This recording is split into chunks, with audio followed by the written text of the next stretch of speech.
Greetings, Chain Champions. I greet you all in the name of the Lord. Thank you so much for joining us on this show. We are live with Chatufa. We are busy giving you information on what is happening in the nation, around the nation, and all over the world. This is the platform of the freedom of the Zimbabwean people. We are, of course, never tiring to give you information about events that are happening around us in our nation and everywhere else, as we are walking slowly towards the freedom of the Zimbabwean people. In a very, very embarrassing fashion, we find that Zimbabwean police and Zanu PF officials have gone to harass nurses who have received blankets from opposition MPs. And this is very, very embarrassing. I still remember it's about a week or two ago where leaders of the opposition, leaders of the new, went to give out blankets, helping. It must be in Mashonaland East. They were helping hospitals and clinics, giving them blankets for their clinics and hospitals. And then after that, you find that Zanu PF MPs and police to go around harassing those people, harassing those nurses. And one would ask themselves, why is Zanu PF doing things like this? Why is the police in Zimbabwe also, involving themselves in issues like this? The way that our police are being used by Zanu PF is so embarrassing, so embarrassing, that you find that they would rather have, patients sleeping in the cold without blankets during a winter time like this. It is winter time in Zimbabwe, very, very cold. And they would rather have, patients sleeping cold with no blankets than receiving blankets from opposition MPs. I remember I had even the photos of them when they were there. And for those that know some of the leaders, you can even see them there. I think you can see the pictures. And we also have, these are the former MPs, especially MPs that were recalled by Shabang. And you see Mr. G there. I'm sure you are now used to Mr. G.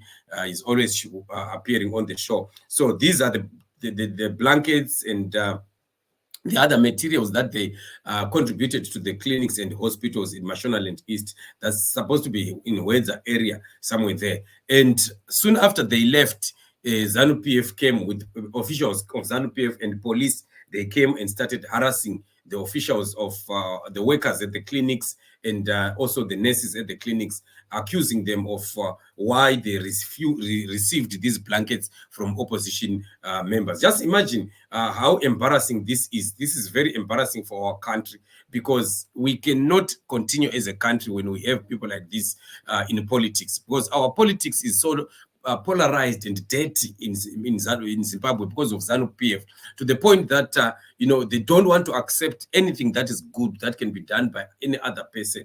So if these Zanu PF people see that there is a shortage of blankets, why didn't they supply the blankets themselves instead of now coming back? I still remember the other time the same thing happened again. There was an MP who had donations of beds, donations of some quite equipment for the clinics that was donated by some people that were in the UK, and they sent to this MP who was a losing candidate, but he was an opposition MP, and he wanted to distribute that in the area where a Zanu PF MP had won.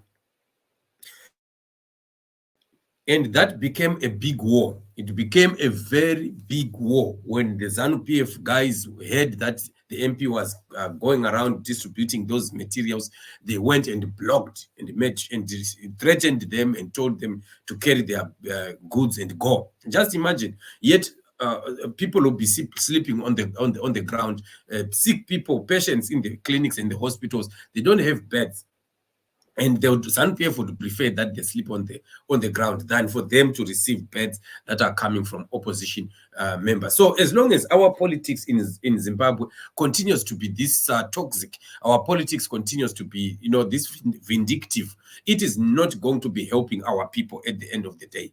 The culture of politics that Zanu PF has introduced in our country is a very bad kind of politics. And we need to really work very extra hard to make sure that we change the status quo. We need to have tolerance. Tolerance is what is not there.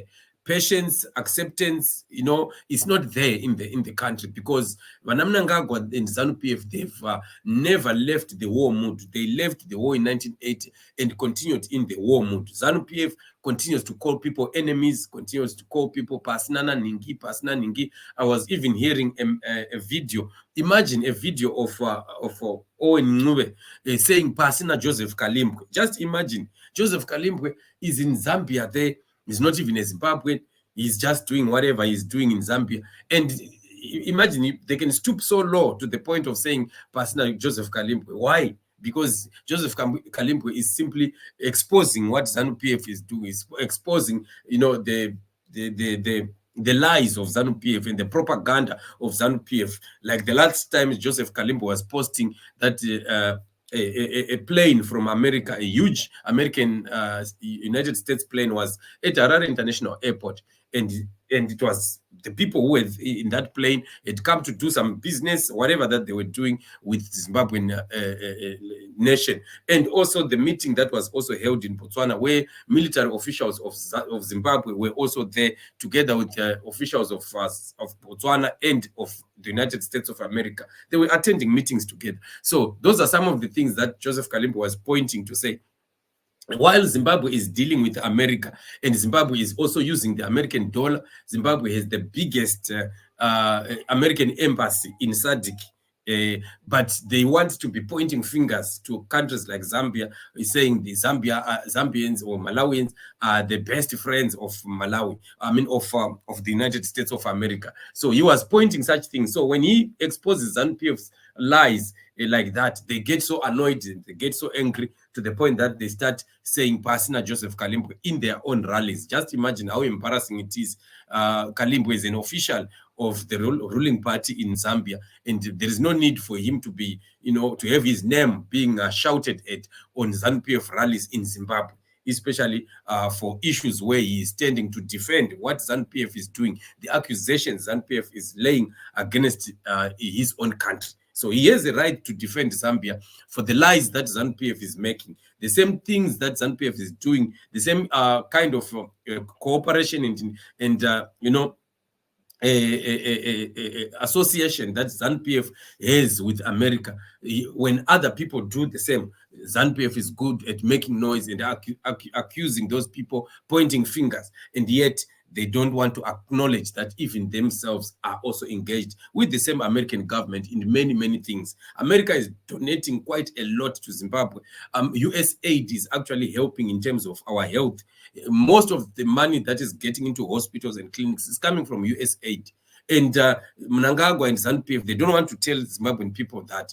You hear them accusing Malawi and Zambia of being friends of America, and yet America is donating quite a lot to Zimbabwe. They are receiving a lot of donations, a lot of monies, a lot of help in different ministries and different projects right inside Zimbabwe. But they don't want other countries to associate with America. They would want to go around on loudspeakers and start to attack them and telling Putin, these people are causing us to be isolated and they are enemies. They are bringing America to our shores. They want us, American influence to get throughout and things like what George Charamba will be saying. So these guys are just damn liars. They lie through their teeth and they are so embarrassing that you see the kind of propaganda that they want to use, especially against other countries, is very unfortunate. So this is what it is. You find that our politics, like we are saying, is very dirty. It's very wrong for ZANU-PF officials and police to go and harass people only for receiving gifts. Receiving gifts does not mean that you have voted for those people. You can receive a gift is a gift.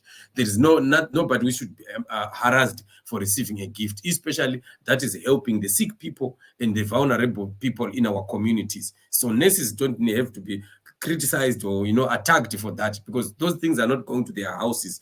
They are going to a clinic that belongs again to the communities and helping the community. So that's the witchcraft of ZANU-PF. Would rather see Zimbabweans die than receive help from anyone who is coming from the opposition. And yet they themselves are not able to provide all those things that are needed by the same communities. Witchcraft and the just vindictiveness of ZANU-PF. That's why we need to fight to change the status quo. Our politics needs to be changed. We need ZANU-PF out, and we start to set our politics again afresh where people can be free to associate, to vote, to belong to political parties and contest in elections without anyone being arrested, victimized, or even killed, like what Mnangagwa and Zanu-PF have done. So let's continue to rise up, make a lot of noise, put much pressure on Zanu-PF until they shall go. The season of their time, the season of their going is now. The freedom of the Zimbabwean people has come. The end of Zanu-PF is approached, and we want to continue to defend our land, to defend what is ours, because our land belongs to Zimbabwean people. It does not belong to Mnangagwa and Zanu-PF. So, family, thank you so much for joining me on this show. Just one of the updates that I've just been giving unto you. So, just also remember to subscribe, to like, and to share. You are blessed. Let's meet in the next show.